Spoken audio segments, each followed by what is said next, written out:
Backstage Pass, Institute of Gaming. For more details, contact 7093965965965. నమస్తే, welcome to I dream inside politics with Kavitha.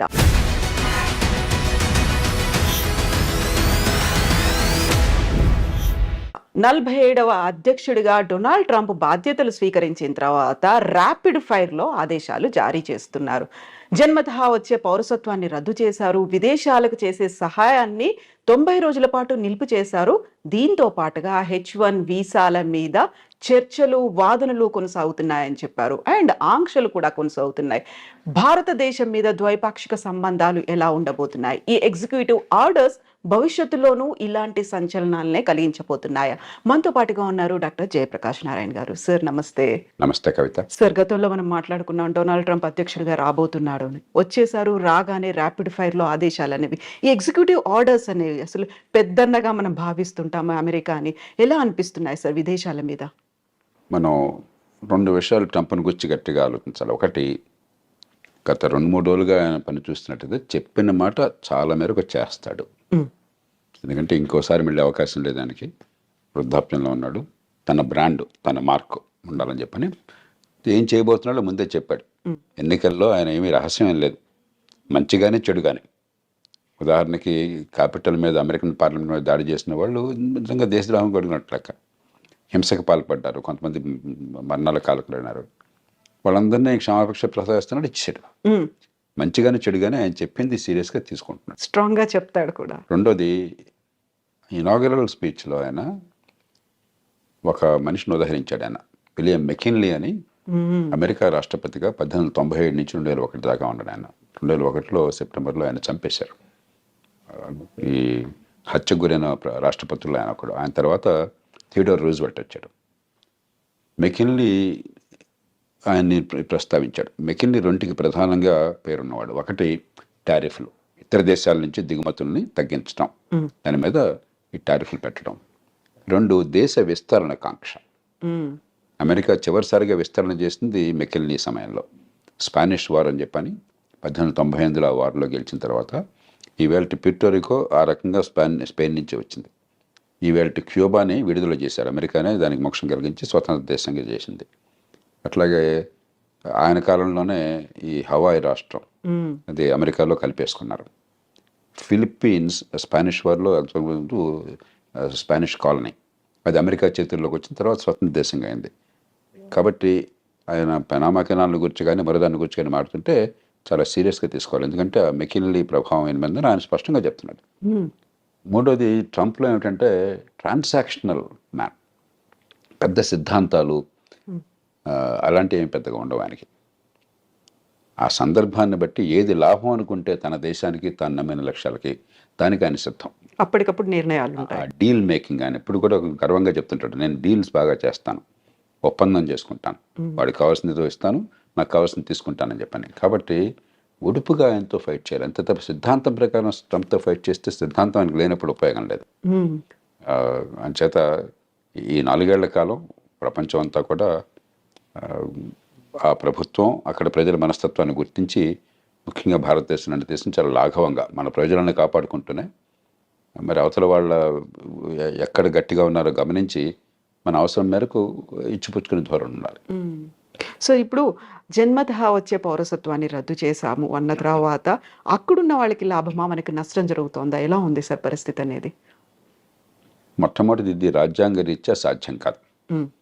American రాజ్యాంగంలోనే America గడ్డ మీద పుట్టిన వాళ్ళకి పుట్టుకతో పౌరసత్వం వస్తుందని చెప్పి రాసుకున్నారు. పుట్టుకతో పౌరసత్వం వస్తే అతను తీసేయడానికి లేదు ఆ పౌరసత్వాన్ని.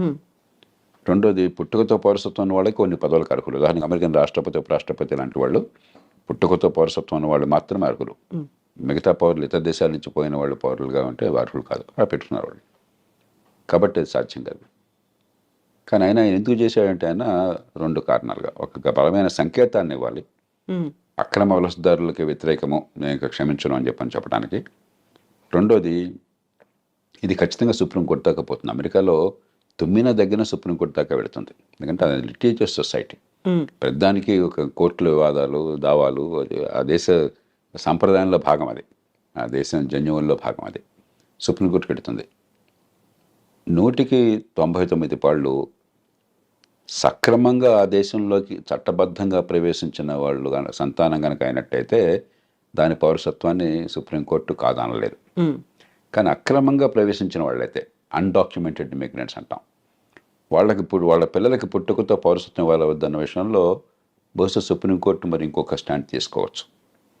కాబట్టి భారతీయ సంతతి వాళ్ళకి నేను అనుకోవటం, మన వాళ్ళు 195 భారతదేశం నుంచి వెళ్ళిన వాళ్ళు అమెరికాకి నైపుణ్యము విద్య ఉన్నవాళ్ళు, డాక్యుమెంటెడ్ ఇమిగ్రెంట్స్ అంటే వీసాలు వగేరా పొంది చట్టబద్ధంగా వెళ్ళిన వాళ్ళు. కాబట్టి వాళ్ళకి ఇబ్బంది ఉండకపోవచ్చు. కానీ అన్డాక్యుమెంటెడ్ ఇమిగ్రెంట్స్ పిల్లలకు మాత్రం ఆ పౌరసత్వం ఉంటుందా లేదని సుప్రీంకోర్టు చేతిలో ఆధారపడి ఉంటుంది. ఇక రాజ్యాంగాన్ని మార్చడం అమెరికాలో దాదాపు అసాధ్యం. అలా కాకుండా అమెరికాలో పుట్టుకతో పౌరసత్వం రాకుండా చేయాలి అని చెప్పని కనుక అన్నట్టయితే అమెరికాలో పార్లమెంట్లో 2 సభలు, senate, American house of representatives, దానిలో 3/2 మెజారిటీ కావాలి. 4/3 రాష్ట్రాలు ఆమోదించాలి. అమెరికాలో ఇది తల్లకిందులుగా తపస్సు చేసినా కూడా సాధ్యం కాదు. కాబట్టి కొంతమేరకు అంటే అక్రమంగా ఆ దేశంలోకి ప్రవేశించిన వాళ్ళ సంతానానికి పౌరసత్వం లేకుండా సుప్రీంకోర్టు ఏమన్నా కనుక రాజ్యాంగాన్ని ఆ రకంగా వాళ్ళు విశ్లేషించినట్టయితే అది సాధ్యం కావచ్చు. భారతీయ సంతతి వారికి ఇబ్బంది ఉండదు. కానీ భారతీయులు ఖచ్చితంగా అక్రమంగా చొరబడేవాళ్ళు కొంతమంది ప్రయత్నం చేస్తున్నారు. అదివరకు నాకు తెలియదు. ఈ మధ్య కొన్ని అంకెలు చెప్తున్నారు, 7,500 లక్షల మంది దాకా ఉన్నారని. అది దాన్ని మనం ప్రోత్సహించకూడదు. అలాంటి వాళ్ళకి ఇబ్బంది కలిగితే దానికి మనం బాధ కూడా పడకూడదు. ఎందుకంటే మన దేశ బ్రాండ్ పోతుంది. ఇక్కడ చదువుకున్న వాళ్ళు, నైపుణ్యం ఉన్నవాళ్ళు పద్ధతి ప్రకారం వస్తున్నారు, ఆ దేశానికి మంచి చేస్తున్నారని చెప్పిన భావం ఒక బ్రాండ్ ఉన్నది. అలా కాకుండా మనం కూడా ఇతర దేశాలలాగా అక్రమంగా చొరబడుతున్నారు, దక్షిణంలో సరిహద్దు నుంచో లేకపోతే కెనడా నుంచో ఇల్లీగల్గా వెళుతున్నారు, ఇక్కడ సరిపడిపోతున్నారని చెప్పిన భావం ఉంటే మన దేశానికి నష్టం, కొంతమందికి లాభం కలగచ్చు. కాబట్టి దానికి మనం చింతించాల్సిన అవసరం లేదు. వాళ్ళ పట్ల కఠినంగా వ్యవహరించినట్టయితే అమెరికాలో దానికి మనం చింతించాల్సిన అవసరం లేదు. ఇప్పుడు కెనడా, మెక్సికో మీద దిగుమతి సుంకాలు విపరీతంగా పెంచారు. ఆల్మోస్ట్ 25% ఉన్నాయి అనుకున్నప్పుడే విదేశాలతో సత్సంబంధాలు ఎలా ఉంటాయి, ద్వైపాక్షిక ఒప్పందాలు ఎలా ఉంటాయి అనేది కూడా కీలకంగా అయింది కదా సార్. ఆయన తీరు ఏమిటంటే ఎక్కడైనా బావగానే వంగతోట దగ్గర బావగాదు. కాబట్టి నువ్వు కెనడానా, మెక్సికోనా, యూరప్పా, ఇండియానా నాకు అనవసరం.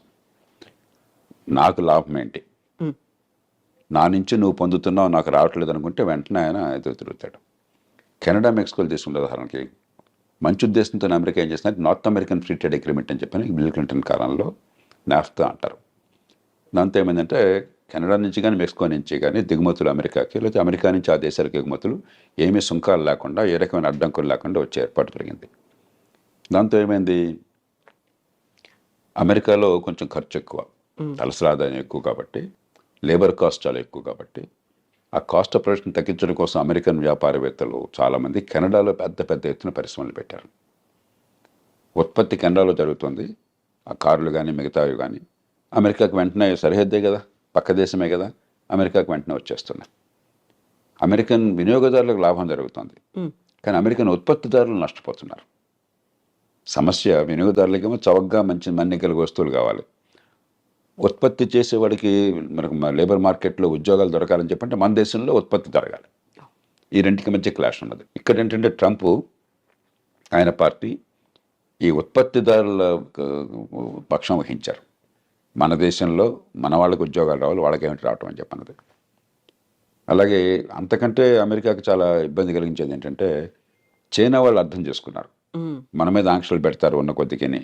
ఎందుకంటే అదివరకు జపాన్ చాలా అమెరికా భావించేవాళ్ళు. రొనాల్డ్ రేగన్ కాలంలో జపాన్ అన్ని ఎగుమతి చేస్తుంది, మనం పెద్ద ఎగుమతి చేయలేకపోతున్నాం, వాళ్ళకి మన దేశం మొత్తం వాళ్ళ వశమైపోతుంది, మన డబ్బంతా వాళ్ళ చేతుల్లో చేరుతుందనే భావం బలంగా ఉండేది. ఇప్పుడు చైనా మీద అలాంటి భావం ఉన్నది. చైనాతో ట్రేడ్ సర్ప్లస్, చైనాకి $200-300 బిలియన్ ట్రేడ్ సర్ప్లస్ ఉంది అమెరికాతో. కాబట్టి డాలర్లన్నీ కొన్ని $1 ట్రిలియన్ చైనాలో పోగొడుతున్నాయి. మరి మనం వదిలేస్తే పూర్వం జపాన్ వాళ్ళు అమెరికాలో పెద్ద కంపెనీలు కొన్నట్టుగా చైనా వాళ్ళు కూడా అమెరికా ఆర్థిక వ్యవస్థను సొంతం చేసుకుంటారు. కాబట్టి అది జరగకూడదు అని చెప్పని ఆంక్షలు పెడుతుంటే చైనా వాళ్ళు ఏం చేస్తున్నారు తెలివిగాను, మెక్సికోలో ఫ్యాక్టరీలు పెట్టారు. మెక్సికో సంతోషంగా ఆహ్వానిస్తుంది, ఏ దేశాన్ని విదేశీ పెట్టుబడులను ఆహ్వానిస్తుంది. మనం కూడా ఎవరైనా పెట్టుబడులు పెడతామంటే మనం సంతోషంగా రమ్మని చెప్పంటాం మన దేశంలోకి. కాబట్టి చైనా వస్తువులు చైనా నుంచి రాకుండా మెక్సికో నుంచి వస్తున్నాయి. ఈ 2 కారణాలుగా ఆయన గట్టిగా విరుచుపడుతున్నాడు. మూడో దానికి కోపం ఏమిటంటే దానికి కొంత ఆధారాలు కూడా ఉన్నాయి. అమెరికా ఇవాళ ప్రపంచంలో మాదక ద్రవ్యాలు ఈ డ్రగ్స్కి ప్రపంచ క్యాపిటల్ అయిపోయింది. డిమాండ్ అక్కడ విపరీతంగా ఉన్నది. కొన్ని కోట్ల రూపాయలు ఖర్చు పెట్టడానికి సిద్ధంగా ఉన్నారు అక్కడ జనం కొనటం కోసం చెప్పని. మత్తుకి అలవాటు పడ్డ వాళ్ళు చాలామంది ఉన్నారు, బానిసలు అయిపోయినారు. అవన్నీ ఎక్కడి నుంచి వస్తున్నాయి? వాళ్ళకి సముద్రం నుంచి రావడం చాలా కష్టం, భూభాగం నుంచి మెక్సికో నుంచి వస్తున్నాయి. ఎప్పుడైతే దీనిలో కొన్ని కోట్ల డాలర్ల లాభం ఉన్నదో కార్టెల్స్, బలమైన సంఘటిత నేరస్తులు, గతంలో మాఫియాలు అనేవాళ్ళం. ఈ మాఫియాలు డ్రగ్ కార్టెల్స్ అంటాం. వాళ్ళు $100 బిలియన్ల డబ్బులు చేసుకుంటున్నారు. అంత డబ్బులు ఉన్నాయి కాబట్టి విపరీతమైనటువంటి హింస, నేరాలు, మామూలు నేరాలు కాదు, ఎదురొస్తే వాడిని సఫా చేయటమే, అంత దారుణంగా ఉండదు. కాబట్టి వాళ్ళని అరికట్టాలని చెప్పన్నా కూడా దక్షిణ బార్డర్, ముఖ్యంగా మెక్సికో బార్డర్తో ఒకటి ఇమ్మిగ్రెంట్స్ రాకుండా ఆపాలి, రెండు ఇది డ్రగ్స్ రాకుండా ఆపాలి. అందుకనే ఆయన డ్రగ్ కార్టెల్స్ని టెర్రరిస్టులుగా ప్రకటించాడు. అప్పుడు అమెరికన్ చట్టం కింద చాలా అధికారాలు వస్తాయి రాష్ట్రపతికి. అవసరమైతే మెక్సికోలోకి తన సైన్యాన్ని పంపించి దాడులు చేసి వాళ్ళని చంపే హక్కు కూడా వస్తుంది అన్నమాట. అంచేత మెక్సికో విషయం ప్రత్యేకం. కానీ మొత్తం మీద ఖచ్చితంగా ఆయన చైనా మీద కానీ, చివరికి వీలుంటే అవసరమైతే మన మీద కానీ ఆయన అవసరమైతే టారిఫ్లు పెడతాడు. ఎందుకంటే మనతో ఉదాహరణకి పెద్ద చైనా లాగా కాకపోయినా మనకు కూడా 15-20 బిలియన్, 20-25 బిలియన్ డాలర్లు, $30 బిలియన్ మనకి సర్ప్లస్ ఉన్నది. అమెరికా ఒక్కటే పెద్ద దేశం. భారతదేశం ట్రేడ్ సర్ప్లస్ ఉన్న దేశం అమెరికా ఒక్కటే పెద్ద దేశాల్లో. $35 బిలియన్. చైనాతో మనకి 90-100 బిలియన్ డాలర్ల లోటు ఉన్నది. అమెరికాతో 30-35 బిలియన్ డాలర్ల సర్ప్లస్ మిగులు ఉన్నది. ఆయనకి ఎక్కడ ఏ దేశానికి తన దేశంతో వాణిజ్యంలో మిగులున్నా సరే ఆయనకి వెంటనే అక్కసు, వాడు వస్తువులు మన దగ్గర అమ్ముకుంటున్నాడు, మనం అమ్మలేకపోతున్నాం అని చెప్పని. హ్యార్లీ డేవిడ్సన్ ఒక కంపెనీ ఉంది. ట్రంప్ 2-3 సార్లు దాని గురించి ప్రస్తావించారు. ఈ మోటార్ సైకిల్ నడుపుతారు. అవి ఏమిటో నాకు తెలియదు కానీ కొంచెం ఈ కుర్రాళ్ళు కొందరు మోసపోతారు, చాలా ఖరీదైనటువంటివి. మన వాళ్ళు ఖరీదైన వస్తువులు మన దేశంలో లగ్జరీ ట్యాక్స్ చాలా ఎక్కువ పెడతాం. ఆయన 2-3 సార్లు ప్రస్తావించాడు. ఇండియా టారిఫ్ కింగ్, చూడండి హార్లీ డేవిడ్సన్ మోటార్ సైకిల్ మీద టారిఫ్ పెట్టారని చెప్పని. అలాంటి విషయాల్లో మనం కొంచెం సౌమ్యంగా, పెద్ద నష్టమే లేదు, ఆయనకి ఏదైతే గట్టిగా బుర్రలో ఉందో దాన్ని తగ్గించేసుకోవాలి. నిజంగా ప్రస్తుతం ఉన్నటువంటి సమాజం దేనికి ప్రయారిటీ ఇస్తుంది? ఆర్థిక సంబంధాల చుట్టూ మాత్రమే తిరుగుతుంది. మళ్ళీ ఎన్నికలంగానే చాలా విరక్తి కలుగుతున్నాం. మంచి అనిపిస్తుంది కదా, లేడీస్ కూడా ఛాలెంజింగ్ జాబ్స్ చేసినప్పుడు చాలా బాగుంటది. ట్రాఫిక్ అసిస్టెంట్స్ గా నియమించిన ట్రాన్స్జెండర్స్ అందరితో సాల్యూట్ చేయించుకుంటున్నారు. ఫుడ్ డెలివరీ ఇవ్వటానికి వెళ్ళినటువంటి డెలివరీ బాయ్ అనిల్ పై కళ్ళ ముందు